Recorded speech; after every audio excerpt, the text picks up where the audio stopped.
Hello students, welcome to my channel make class by Kaushik sir. So engineering mechanics में friction पढ़ रहे हैं हम लोग। यूनिट 3 का लेक्चर नंबर 9 है और इस लेक्चर में हम लोग लैडर फ्रिक्शन से रिलेटेड एक क्वेश्चन करेंगे और उसमें देखेंगे कि कौन कौन सी चीज़ें आती हैं, क्या हम लोगों को कैलकुलेट करना है। ठीक है, तो क्वेश्चन मैंने आपके सामने यहाँ पे लिखा है। अब मैं इस क्वेश्चन के आधार पे आपके सामने फिगर बनाऊंगा ताकि आप भी एग्जाम में उसी प्रकार से फिगर बना सके। ठीक है, अगर फिगर नहीं दिया है तो फिगर को क्वेश्चन को समझ के बनाना होगा। तो क्या बोल रहा है, ए 5 मीटर लैडर वेइंग 900 न्यूटन। अब आपको इसमें क्या समझ में आया? अब 5 मीटर लैडर यानी ये जो लैडर है उसकी लेंथ कितनी दी गई है? 5 मीटर की दी गई है। वेइंग 900 न्यूटन, तो अगर हम देखें तो निश्चित रूप से ये कुछ इस प्रकार का डायग्राम तो बनेगा ही बनेगा। ठीक है, ये हो गया आपका वॉल और ये हो गया आपका फ्लोर। ठीक है, क्या बोल रहा है? 900 Newton leans against a smooth vertical wall at an angle of 70 degree with the rough horizontal surface. क्या बोल रहा है कि ये लीन्स है। लीन्स का मतलब क्या होता है? लद जाना। बहुत लोग ऐसे बोल सकते हैं, उस पर निर्भर करना, लीनिंग हो जाना, है ना। ऐसे करके यदि आप किसी चीज़ पे जैसे सोफे पे बैठते हैं तो पीठ को आप लीन कर लेते हैं आप उसके बैक रेस्ट पे।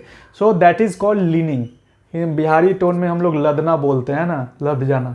तो वो क्या है? लीन कर रहा है। कहाँ लद रहा है? Against a smooth vertical wall. तो क्या दे दिया भैया यहाँ पे? स्मूथ टर्म दे दिया। वर्टिकल वॉल यानी कि जो दीवार होगा वो क्या है? स्मूथ है। तो स्मूथ है तो क्या हो जाएगा? ये दीवार जो है वो स्मूथ है, स्मूथ वॉल है, तो फ्रिक्शन फोर्स यहाँ पे नहीं लगेगा। कोफिशिएंट ऑफ फ्रिक्शन 0 हो जाएगा। स्मूथ सरफेस के लिए कोफिशिएंट ऑफ फ्रिक्शन 0 होता है, तो 0 हो जाएगा। तो F is equal to mu R होता है। तो F is equal to 0, mu तो 0 है, आर के साथ मल्टीप्लाई होकर वो 0 ही होगा, तो आपका F जो होगा वो 0 हो जाएगा। यहीं से आपका फ्रिक्शन फोर्स वहां पे नहीं काउंट करेंगे। ठीक है, स्मूथ वर्टिकल वॉल दे दिया है at an angle of 70 degree with the rough horizontal force. और क्या लिखा है? Rough horizontal surface. Rough horizontal, horizontal surface ये हुआ, वर्टिकल सरफेस ये हो गया, वर्टिकल ये हो गया, हॉरिजॉन्टल ये हो गया। तो ये रफ दे दिया। अब ये रफ है तो इसमें कोफिशिएंट ऑफ फ्रिक्शन होगा। जब कोफिशिएंट ऑफ फ्रिक्शन होगा तो निश्चित रूप से यहाँ पे फ्रिक्शन फोर्स भी होगा। ठीक है, तो क्या बोल रहा है कि लैडर जो है भैया, आप तो तुम क्या करो, यहाँ पे एक लैडर बना दो जल्दी से फटाफट। तो लैडर जो है इस पे लदा हुआ है और यहाँ पे कुछ ऐसा दिखा रहा है। थोड़ा और मैं बड़ा बनाता हूँ। ये कुछ इस प्रकार का बन गया। ठीक है, ये कुछ इस प्रकार का बन गया।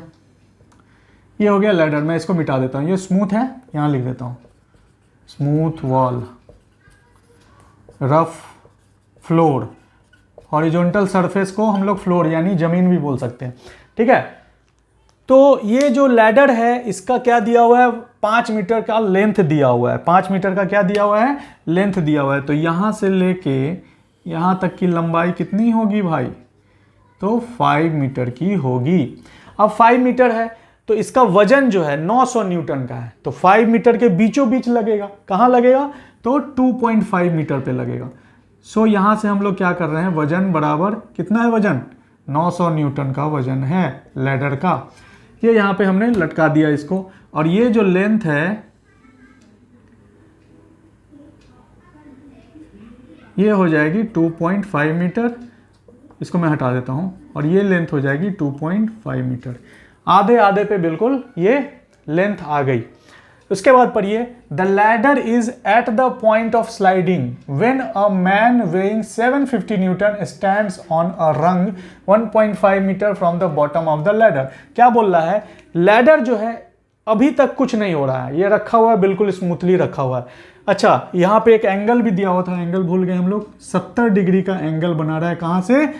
With the rough horizontal surface. तो रफ हॉरिजॉन्टल सरफेस हमारा ये है। ठीक है, रफ फ्लोर या रफ हॉरिजॉन्टल सरफेस। ठीक है, चलिए, तो यहां पे अभी तक वो नहीं गिर रहा था। अब क्या हुआ? एक आदमी जिसका वजन था 750 न्यूटन इस पे चढ़ना शुरू करता है।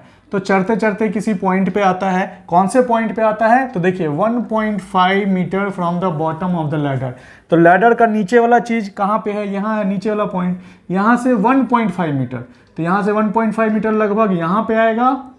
तो आदमी जब यहाँ पहुँचता है तो ये लैडर क्या करता है? स्लाइड करना नीचे शुरू कर देता है, यानी ये लैडर नीचे आने लगता है और ये पोर्शन इधर आने लगता है ना, स्टार्ट कर जाता है। तो यही एक पॉइंट है, मिनिमम पॉइंट, जहां पे लैडर स्लाइड करेगा। तो हम लोग इसको ऐसा बोल सकते हैं, कंडीशन ऑफ इक्विलिब्रियम में वो कंडीशन ऑफ इक्विलिब्रियम में तब तक कंसीडर होगा जब तक वो नीचे नहीं आया, पर वो स्लाइड करना शुरू कर दिया है।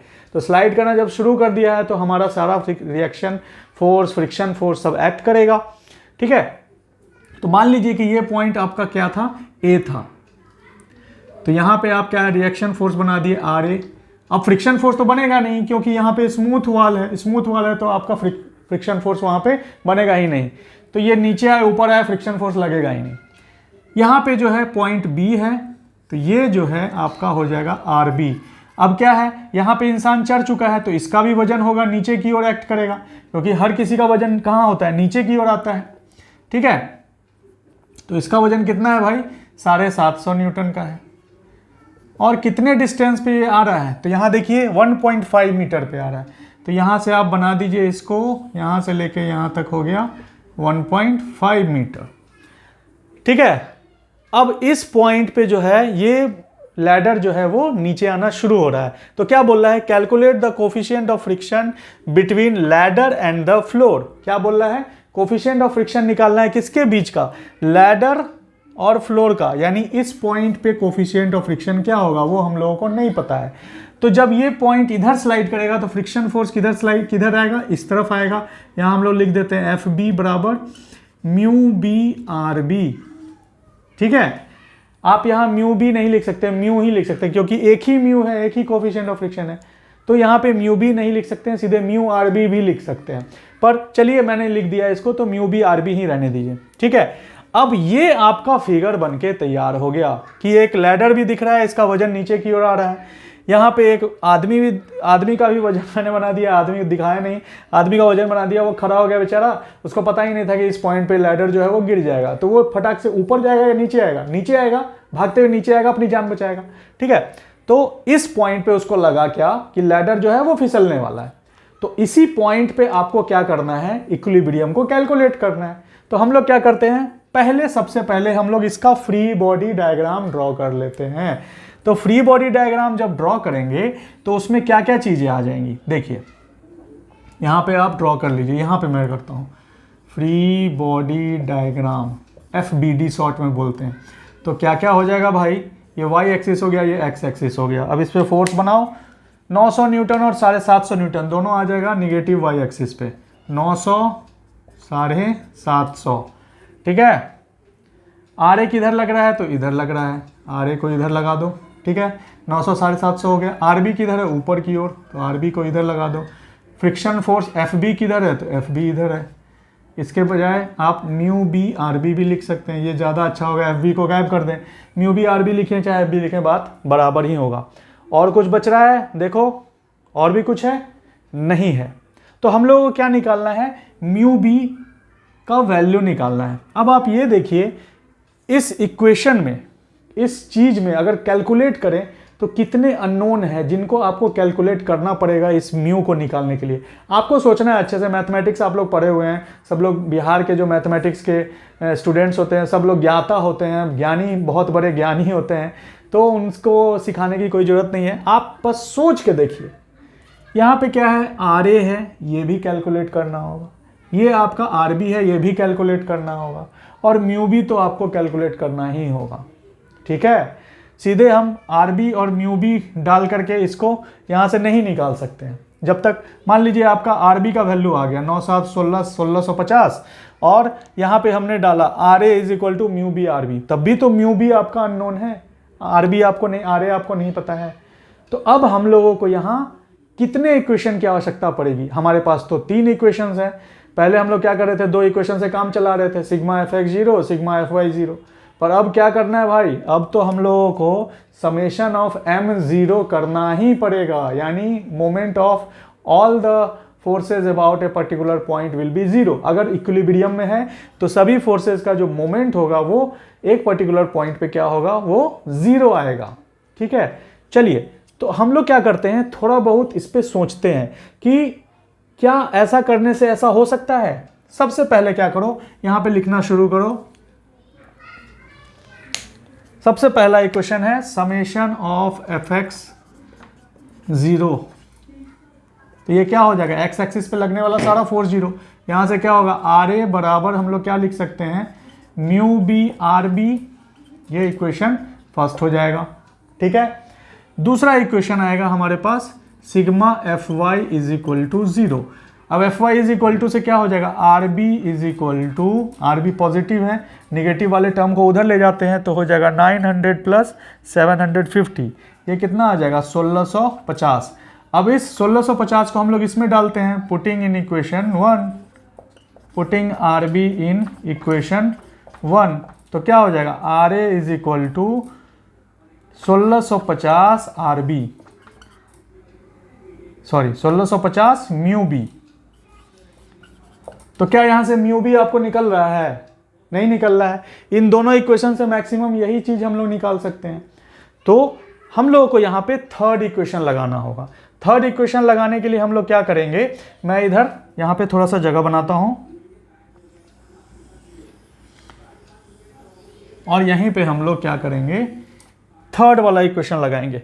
चलो, तो थर्ड इक्वेशन क्या है हमारा, third summation of M A is equal to zero, या summation of M B is equal to zero, या समेशन ऑफ, कितने पॉइंट्स हैं, 3 पॉइंट्स है, मान लो ए हो गया यहाँ, बी हो गया यहाँ, इसको सी मान लो, summation of M C is equal to zero.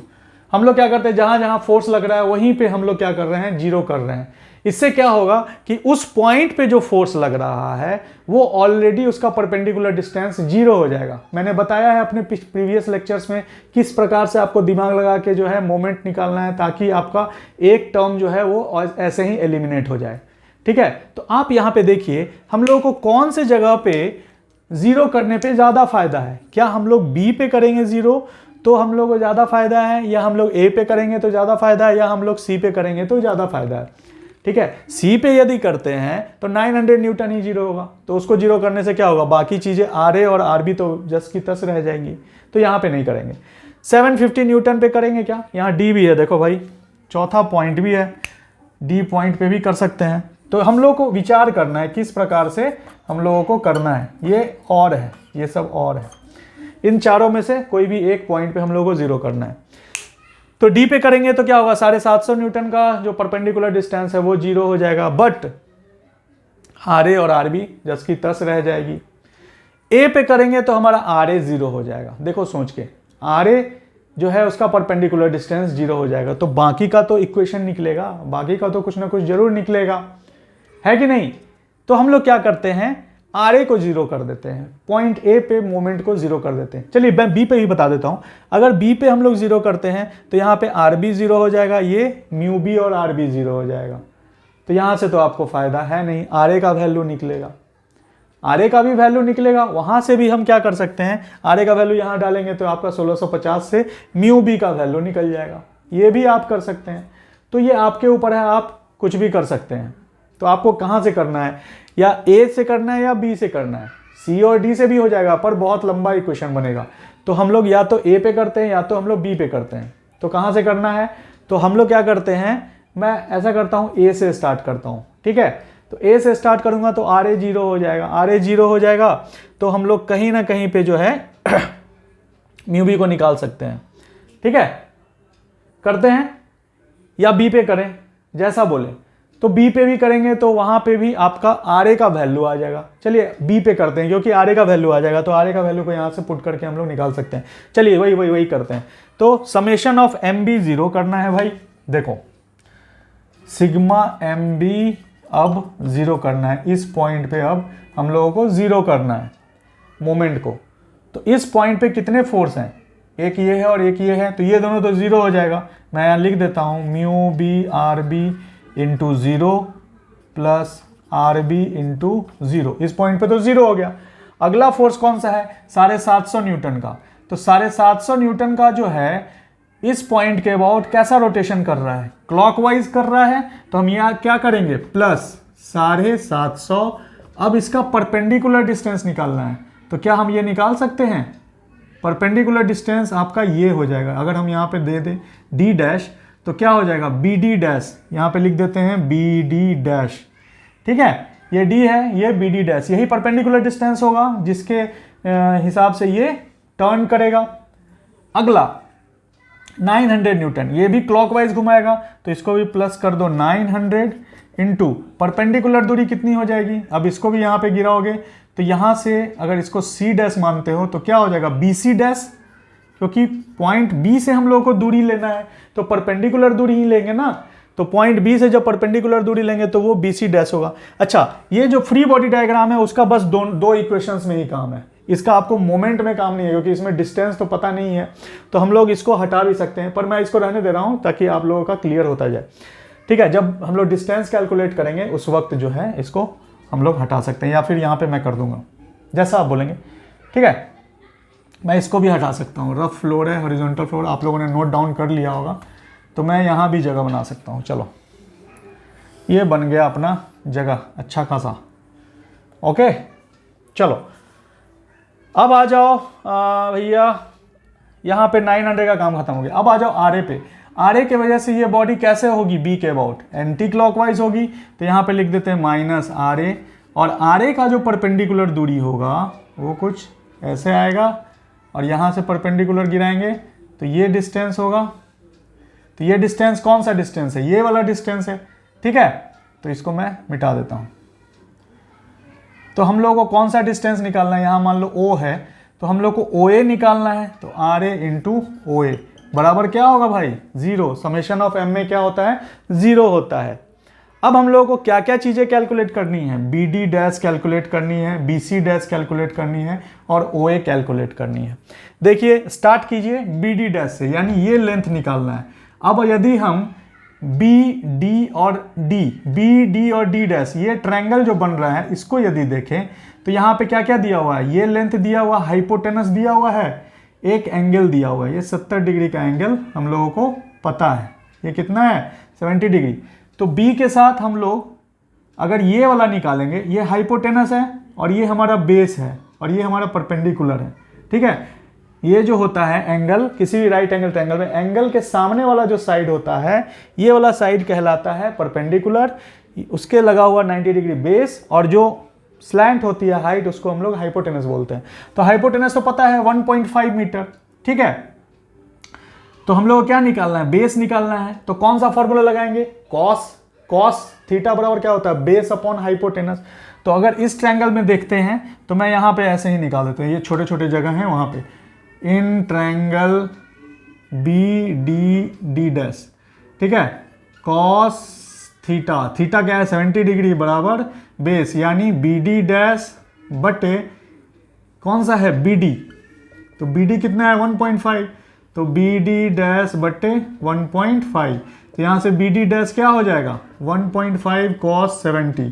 इसको कैलकुलेट कर लेंगे, 1.5 कॉस 70 को कैलकुलेट करेंगे। मैं कैलकुलेटर में करता हूँ आपके सामने में, यहाँ देखिए ये मेरे पास FX991 ES कैलकुलेटर है मेरे ज़माने का, आप भी खरीद सकते हैं, आप भी इसको कर सकते हैं। ठीक है, चलिए तो निकालते हैं 1.5 कॉस 70 कितना आता है भाई साहब 0.51, कितना आता है 0.51 मीटर, यानी ये दूरी जो है वो कितनी हो गई 0.51। ठीक है, अब हम लोगों को कौन सी दूरी निकालनी है, बी सी डैश निकालनी है। मैं इसको यहां पे बना देता हूं, चलो थोड़ा और जगह बनाते हैं।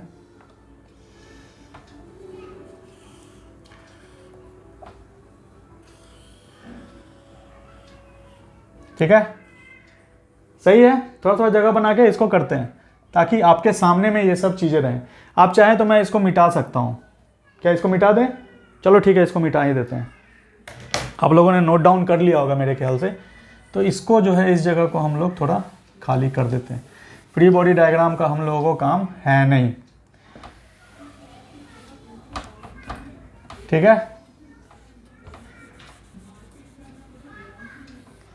चलो अब हमारे पास जो है अच्छा खासा स्पेस आ गया।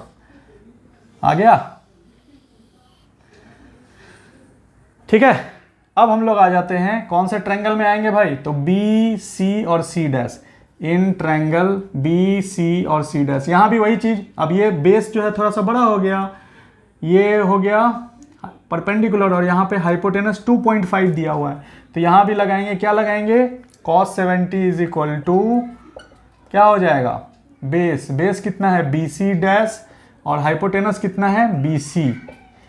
सो बी सी डैश निकालना है, हाइपोटेनस कितना है दिया हुआ है 2.5, ये कितना दिया हुआ है 2.5 दिया हुआ है, तो यहाँ से बी सी डैश कितना हो जाएगा 2.5 cos 70, इसको भी कैलकुलेट कर लो, तो 2.5 cos 70 करेंगे तो कितना आएगा 2.5 cos 70 करेंगे तो 0.85 आ जाएगा, कितना आ जाएगा 0.85 मीटर। अब यहाँ से यहाँ तक की दूरी कितनी हो गई 0.85 मीटर। ठीक है, थर्ड जो है हम लोग को निकालना है OA, तो अब बड़े से ट्रायंगल में देखेंगे, देखिए OA जो है ये डिस्टेंस हम लोगों को निकालना है, ये डिस्टेंस निकालना है, तो अब बड़े ट्रायंगल में इन ट्रायंगल OAB यानी कि OAB ये वाला ट्रायंगल, अब ये वाला ट्रायंगल में ये एंगल 70 है, तो इसके सामने वाला क्या है परपेंडिकुलर, यही हम लोग को निकालना है। बेस तो हम लोग को निकालना नहीं है यहाँ पे, अब परपेंडिकुलर निकालना है, तो परपेंडिकुलर क्या है OA है, तो हम लोग कौन सा फॉर्मूला लगाएंगे परपेंडिकुलर और हाइपोटेनस का, साइन थीटा वाला, तो क्या लिखेंगे sine 70 degree is equal to OA upon perpendicular बट्टे हाइपोटेनस। हाइपोटेनस क्या है AB और AB का लेंथ कितना दिया है 5 मीटर है ना, लैडर का लेंथ वही ना AB का लेंथ है, तो 5 मीटर है, सो यहाँ पे OA बट्टे कितना हो जाएगा 5। सो हम OA इज इक्वल टू क्या लिख सकते हैं 5 साइन 70 इज इक्वल टू कितना होगा, जल्दी से यहाँ से देख लो, 5 साइन 70, इसको कैलकुलेट करेंगे तो 4.69 मीटर आएगा, कितना आएगा 4.69 मीटर। देखिए अब आपकी मुश्किलें सारी हल हो गई, यदि आपने लेंथ निकाल लिया, डिस्टेंस निकाल लिया, तो आपकी मुश्किल जो है वो हल हो जाएगी। अब यहाँ से हम लोग बस वैल्यूज को डालेंगे, ये तो आपका 0 हो जाएगा, ऑलरेडी 0 है, तो यहाँ पे अगर हम लिखते हैं तो ये हो जाएगा 750 into BD dash, BD dash कितना निकाले हैं भाई 0.51 plus 900 into BC dash, BC dash यहाँ पे कितना है 0.85 प्लस नहीं है, ये माइनस है, तो माइनस को उधर ले जाते हैं, कितना हो जाएगा OA कितना आया है भाई, तो 4.69, तो 4.69 RA। यहाँ से हम लोग RA का वैल्यू निकाल सकते हैं, RA बराबर जो होगा, इसको कैलकुलेट कर लेंगे हम लोग जल्दी जल्दी कैलकुलेटर में, तो कितना आ जाएगा 750 इंटू 0.51 प्लस 900 इंटू 0.85, ये वैल्यू आ जाएगी आपको 1147.5, और इसको डिवाइड किससे करेंगे, इससे 4.69 से, क्योंकि क्रॉस मल्टीप्लिकेशन करेंगे। अब इसको डिवाइड करो, तो इसको डिवाइड करने पे कितना आ रहा है 4.69, 244.66 न्यूटन। ये किसका वैल्यू आया, ये आ गया आपका RA का वैल्यू। अब जब RA का वैल्यू आ गया तो यहां से हम लोग क्या कर सकते हैं, म्यू भी निकाल सकते हैं, डालेंगे RA का वैल्यू को यहां पे, तो RA का वैल्यू यहां डालो, putting RA is equal to 244.66 in ये वाला इक्वेशन 2 मान लो इसको, इन 2 में डालेंगे तो क्या हो जाएगा, ये आ जाएगा 244.66 बराबर 1650 म्यू बी, तो यहाँ से म्यू बी बराबर क्या हो जाएगा 244.66 डिवाइडेड बाई 1650, कितना होगा करो 244.66 डिवाइडेड बाई 1650, ये आ जाएगा तुम्हारा 0.14 आंसर। यहाँ से आपका म्यू बी का आंसर आ गया 0.14, यहाँ लिख सकते हैं हम लोग